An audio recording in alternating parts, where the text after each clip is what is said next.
we're going to write an expression for the area and the perimeter for the figure shown. So let's take a look at perimeter. Perimeter is just the sum of all of the sides. And so we know certain things. We know that this is x, this is x. We know this is x plus 3, and this side is x plus 1. So let's label the rest of it that isn't labeled. And so if this is x down here, then therefore up here is also x, this length here. Then if this is x plus 3, then the top up here is also x plus 3.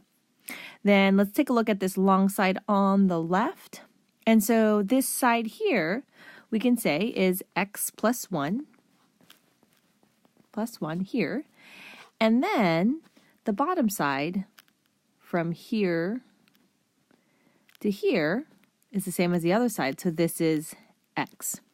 Okay, so really in essence, this side right here on the left is x plus 1 plus x, x plus 1 plus x. And so our perimeter is just the sum of all the sides. So we can just write everything out. I'll start from the top. X plus 3 plus x plus 1 plus x plus x plus x plus x plus 3 plus x plus x plus 1. Okay, so just writing the perimeter. Now we can go ahead and combine like terms. So I have 1, 2, 3, 4, 5, 6, 7, 8 x's. So my perimeter equals 8x plus, let's add all the constants together. So the constants we have are 3 plus 1 is 4, and then 5, and 5 plus 3 is 8.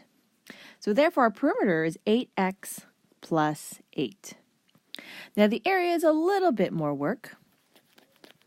And so what we can do is, since the shape is not, exactly rectangle or square, let us cut it into pieces where they are rectangles and squares.